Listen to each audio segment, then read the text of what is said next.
Hello everyone, добро пожаловать на мой канал. Today in this video, I'm going to help you with Russian. I know you're frustrated, but it's not that deep. Now you may be asking, who are you and why are you helping me with Russian? I'm İclal. I'm a 19-year-old Turkish girl that speaks Russian as one of my 9 languages, and I have always been told that my Russian is pretty good. Once someone commented under my video that Russian looks like my native language, and 80,000 people liked that comment. That's my Roman Empire. And you may have seen me on TikTok or on Instagram because my videos about Russian always go viral. I have no idea. Many people follow me because of Russian. In this video, I'm not only going to share with you some resources and learning methods, but also I'm going to help you with some basic grammatical concepts. But it's only a brief overview of the Russian grammar, so please don't come to me with, you didn't explain this, you didn't mention this. Oh my god, I know. Like, if I did that, I would call myself a Russian teacher. I'm just trying to help. Think me like your friend that's trying to help you understand 30 minutes before the exam. So a background, I started learning Russian in October 2020. I literally started learning it during the same week as German. Right now, my German is C1, my Russian is waiting to be C1. Maybe C1, I have no idea. But at the end of summer, I want to take C1 exam. It doesn't mean that I have the proficiency right now. Currently, I'm concentrating on my Spanish C1 and French C2 exams, which are literally like in 1 or 2 months. But Russian, it still has some time, but my goal is to pass the C1 exam, as you can understand. I learned on my own, but it wasn't easy. Russian literally was my trauma, and I'm not saying it so that it sounds funny or something. It's literally ruined my life while I was learning it, but right now, I'm okay. Now I realize that Russian is difficult if you are not Slavic, but if you have good resources and a better mindset, it's not impossible. We can try. Here is the Russian alphabet. Yes, you are going to learn it, but please don't make it your entire personality. You will need a week to learn it. Most of the letters are super similar to English, but there are also some weird letters. For example, this. U. And also Russian cursive. You actually have to learn this because it helps you to write faster, easier, and it looks super cool. You don't have to write like Dostoevsky. If you can understand it, that's fine. And now, surprise! In order to pronounce a word correctly, you actually have to hear how it's pronounced beforehand. For example, this. You will read it as yabloko. But here, the stress is on ya. So those O's that you see will lose their sound. And ya will has its true sound. So we will say яблоко. Or this word, Russians don't say passport. They say passport. But there's O, I know, but O doesn't have the stress. A has the stress. A has its true sound. Passport. Or this one, which O has the stress? The middle one, мороженое. Or this, шоколад. O's don't have the stress. A has it. Where do I know that? You will learn it by time. This thing about pronunciation also explains another thing. If you're learning Russian on your own, if you don't have a Russian teacher or something, if you don't have someone to help you all the time, I think you shouldn't use a Russian book, a textbook, because how you're going to learn what is pronounced like what? You will probably invent a brand new pronunciation in your head and it won't be accurate. So if you don't have a teacher, if you don't have someone teach you, or if you already don't have the solid base of that Russian language, at least 6 months of learning, I would say, maybe you shouldn't learn with a book. Interactive audio materials are always better because Russian is a language that you should listen to a lot. By the way, if you want some Russian music, on my Spotify there are a lot of Russian songs. I used to hate Russian music, but right now I listen to everything from Instasamka to Kino. Like, you should check my playlists. So now that you learned the Russian alphabet, you will have to start learning some grammar because I'm completely против when people say that. Grammar is actually nothing important. Babies don't learn grammar. You are not a baby. You are 30 years old. On YouTube, there are some people who teach Russian. The one that I personally watched was amazing Russian. But if you find someone else, if you think that it's good, if you find someone else in your native language and if they can teach well, I can't do anything about it. But if you want my personal recommendation, I learned with amazing Russian, okay? Basically took notes of everything she was telling in her video. There's also о русском по-русски, but she explains it in Russian, so maybe you will be able to watch her videos in 5 or 6 months. While you are learning Russian grammar, just make sure that you are learning other stuff as well, mostly vocabulary. Like, assuming that you are new to Russian language, you probably don't know a lot of things. A website that I used was this, Learn Russian. It has pretty good vocabulary lists, it also has grammar lessons, and it just combines everything in dialogues. Once you feel like you're intermediate, now you're going to watch people who just speak Russian, like they talk about different topics, they add Russian subtitles, and they just help you learn Russian, just sometimes emphasizing some expressions or words. You're following their content and you will realize improvement in your Russian. Now, there are a lot of people who do it on TikTok or Instagram, but my absolute favorites are Artyom and Max. In description, as I say, you can always find resources, but I'm just highlighting the ones that I use the most. And also, maybe at some point you will need a Russian friend. I would tell you to have a Russian friend after having learned something. Like, if the only thing you know in Russian is "Привет, как дела?", what are you going to talk with your friend? Like, literally, you can't just repeat the same dialogue every day. Personally, I mostly use Tandem to find my Russian friends. Right now, I just be friends with my followers because there are a lot of people who just asks to be my friend, and I'm like, why not? So what I'm trying to explain is just create yourself a solid base of grammar and vocabulary, and at some point start watching those people like Artyom, like Max, that has those conversational videos in Russian. At the beginning, they're super difficult, but by time, you will get used to. And now the thing that everyone's missing, the reason why you are still not fluent in Russian is the mindset. While learning grammar, or for some of you, while not even learning grammar, there are things that you are getting wrong. My Russian friend, like a week ago, she sent me this, and she asked me, how did you learn this? I'm like, you theoretically don't learn that because you learn everything in that table separately as separate topics, and it takes like a lot of months to learn it, and at the end you have learned that table, but it's not that you sat and studied that table, memorized everything. It's not how the language works. It's not how Russian works. It's not how German works.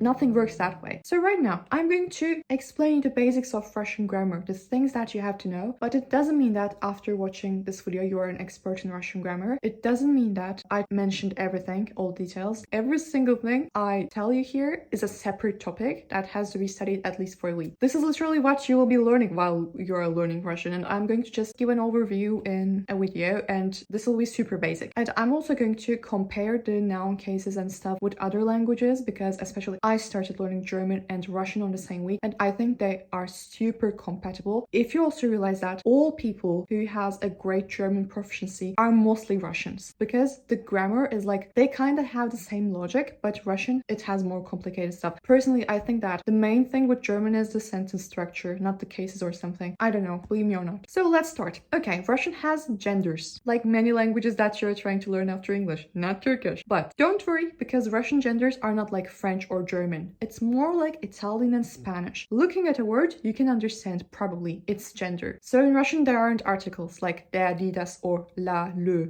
In Russian, words have 3 genders: masculine, feminine, neutral, and there's also plurals. The pronouns would be on, he, она, she, оно, it, они, they. So here is something that you should pay attention to. Она has a. In Russian, feminine things mostly have a.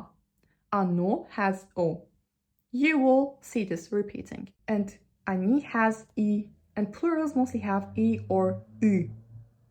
Ü. Okay, Turks can understand it, but for others, ü is something like, brother, okay? It can be difficult to imitate, but it's not that difficult at the end. So feminine and masculine words actually look like this, okay? Masculine words end with a consonant, mostly. For example, dom, house. Машина, car, ends with an a.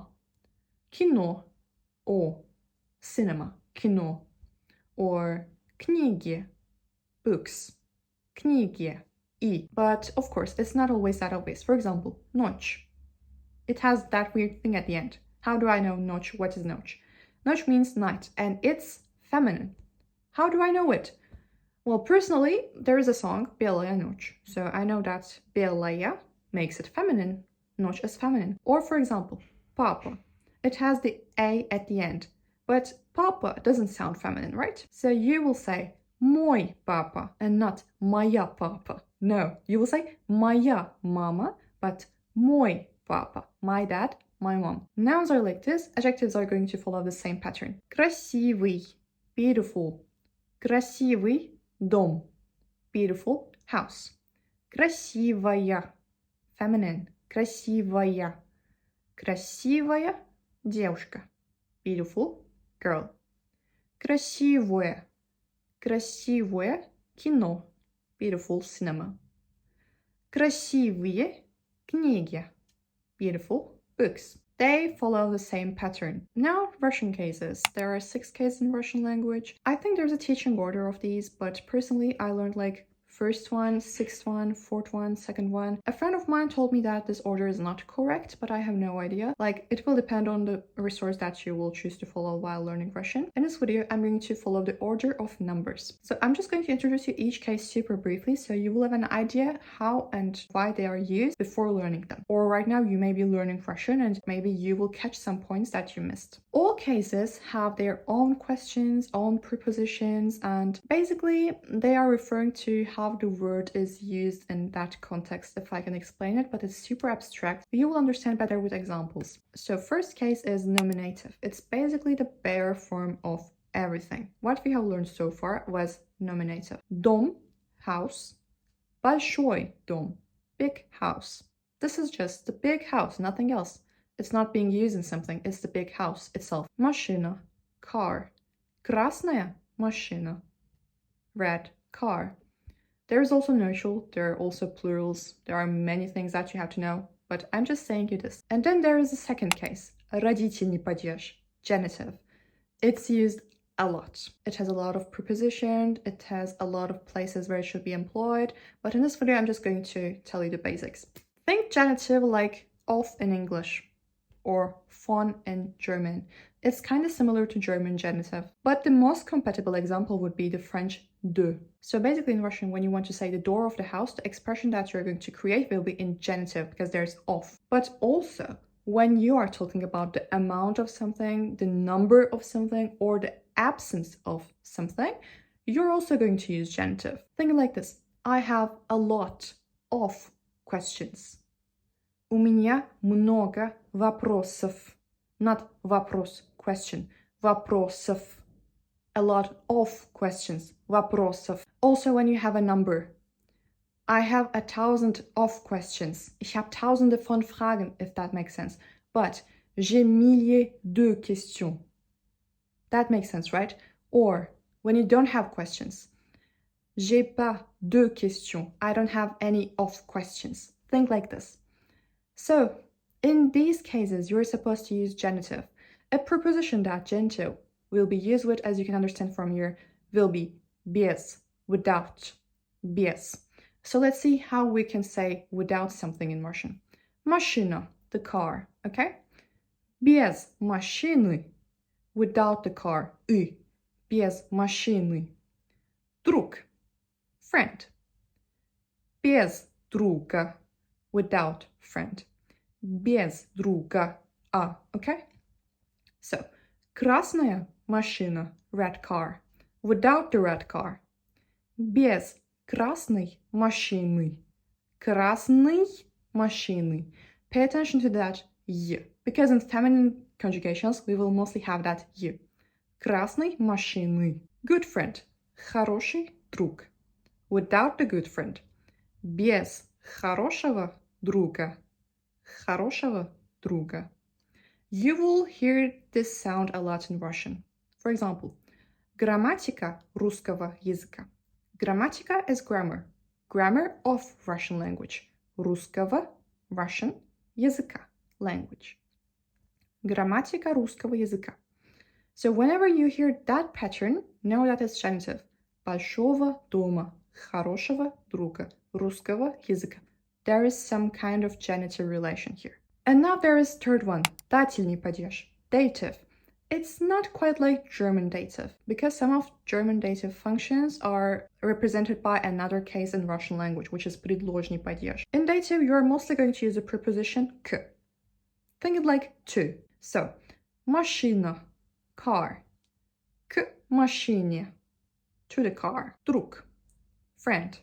К другу, to the friend. Красная машина, red car. К красной машине.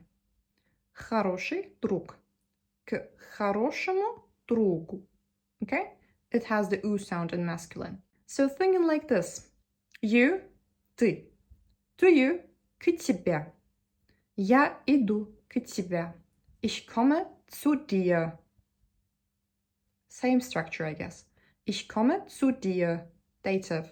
Я иду, я приду к тебе. К тебе. Dative. And again, just like in German, for example, when you say that I like this, es gefällt mir, мне нравится. Or es gehört mir, it belongs to me, мне принадлежит. Now we have внутренний падеж, accusative. I think that's super easy to understand. Accusative is basically when you use something as an object. For example, машина, the car. Машину, when the car is an object. Я вижу, I see the car. Я вижу машину, not машина. Or, now I will show two examples here. Дом, house. Я вижу дом. I see the house. It didn't change, right? But, друг, friend. Я вижу друга. It has the a, just like in genitive. Красная машина, red car. Я вижу красную машину. It has the u, accusative, feminine. Or я люблю маму, я люблю сестру. They all have the u. Mom, sister. So if there is something like a person or an animal, they will be conjugated like genitive. But if it's not a living object, you will leave it the same. So for example, большой дом. Я вижу большой дом. I see the big house. Nothing changed. But хороший друг. Я вижу хорошего друга. It's like the genitive. It's the same as genitive, but it's accusative here. Я вижу хорошего друга. It doesn't mean like of something, of not, no. It's that you are seeing the good friend. It's an object here. The structure is quite the same as German. Ich sehe meinen Bruder, accusative. Я вижу брата. Я вижу своего брата. But also, you can use this when you're going to somewhere. For example, в as a preposition in Russian is like to or in, okay? For example, школа, school. Я иду в школу. I'm going to the school, but it's not школа, it's школу, accusative. Ich gehe in die Schule. Thing like this. But if the place that you're going to is not feminine, you will leave it like that. Университет. Я иду в университет. I'm going to the university. Thinking like this. In German, you would say ich gehe zu Uni, but thinking like ich gehe in die Schule, like я иду в школу, accusative. Not like ich gehe in der Schule, right? Ich gehe in die Schule. Я иду в школу. Or for example, you, ты. I love you. Я тебя люблю. Or я люблю тебя. Because in Russian, the order doesn't have a lot of importance. Now, fifth case, the instrumental one. I think this is super easy to explain because it's basically with. The preposition to say with is с. Машина, car. С машиной. With the car. Do you remember the y that I just mentioned you earlier? Yeah. Feminines will mostly have you. Друг, friend. С другом, with the friend. Хороший друг, good friend. С хорошим другом, with the good friend. Хорошим другом. As feminines kind of have this y sound, masculines tend to have the m sound at conjugations. You will see it at the sixth case. Maybe you also realize or saw somewhere that when Russians say happy birthday, they say с днем рождения, с днем рождения, with the day of birthday, literally. You may be asking, why it's not с днем рождением in that case? Because like с днем рождения, с днем is fifth case, с днем, with the day. День рождения is the second case, the day of birth. С днем рождения, happy birthday.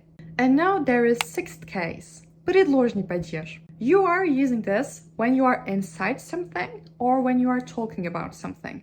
So the prepositions would be v or na, like in case when you want to just indicate your position, or o when you want to talk about something. Машина, car.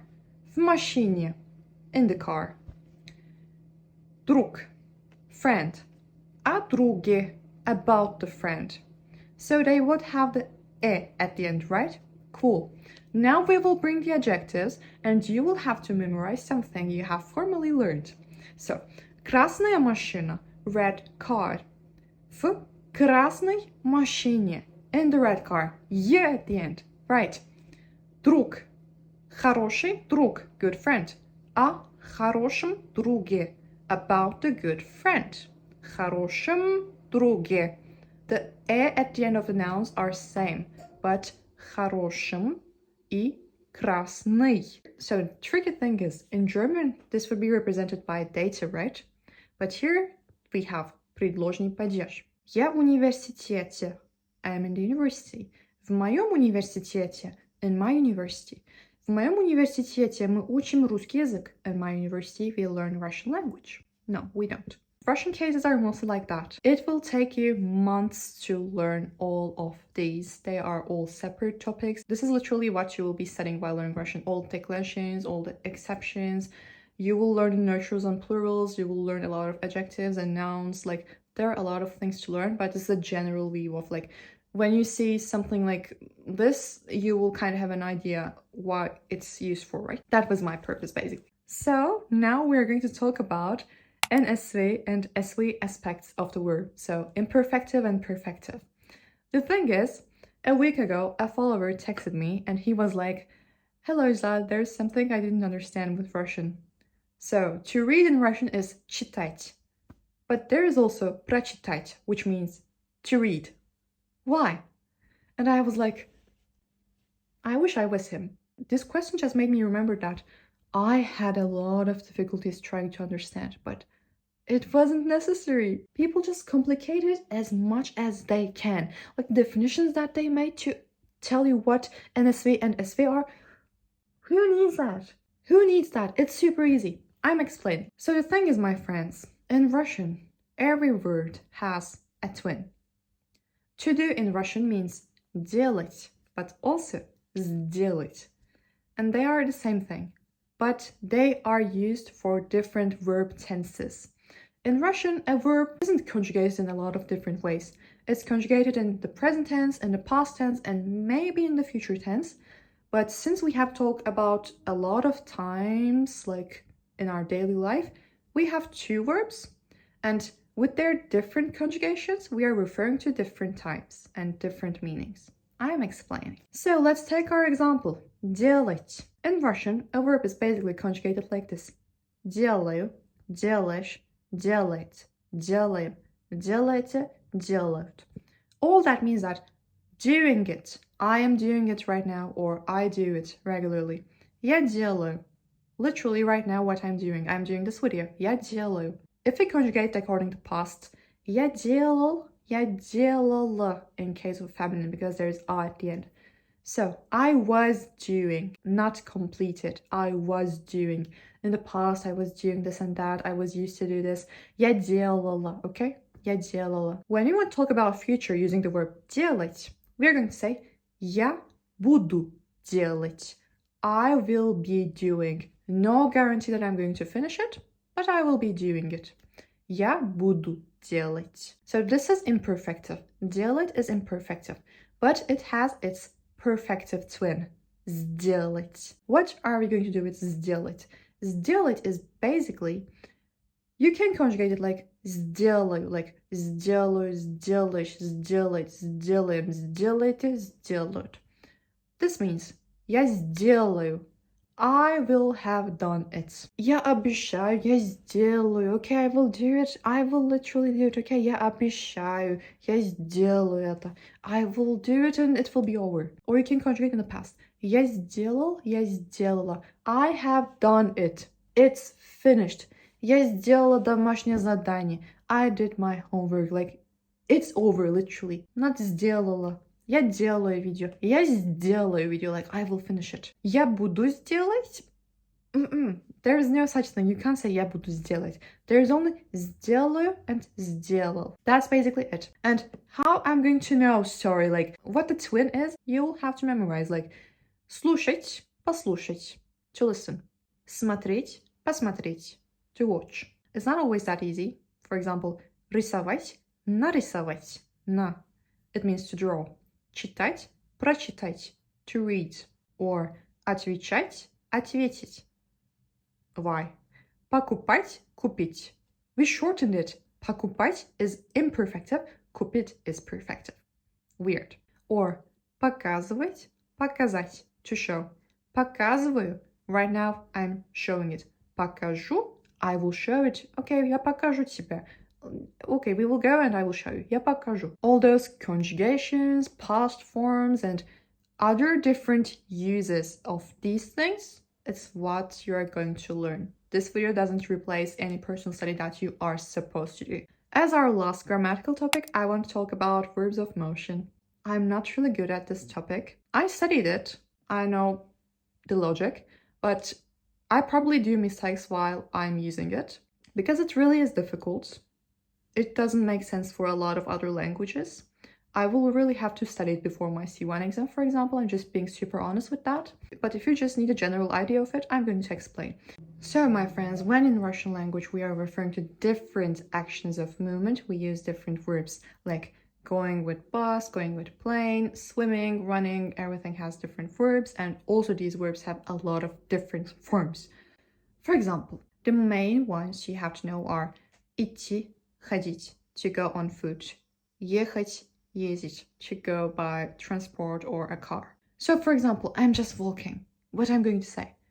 Я иду. Я иду на работу. I'm walking to the work. But what's going to happen with ходить? Я хожу на работу. It means that I regularly go to work. Or I go to work and I come back. Я хожу на работу. Я иду на работу. Я иду. Я хожу на работу. Like there are two directions. In the past, it's going to be я шел.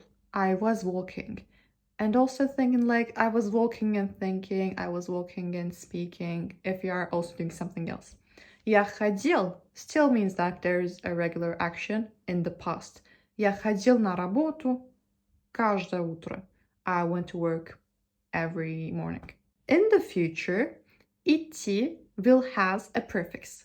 По. Я пойду. And this prefix is going to make it perfective. Like слушать, послушать, смотреть, посмотреть, идти, пойти. Okay?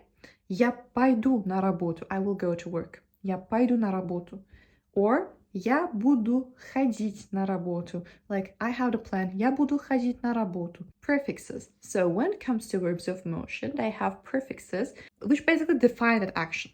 For example, if you are entering to the office by walking, you're going to say я вхожу в офис. Do you remember the v?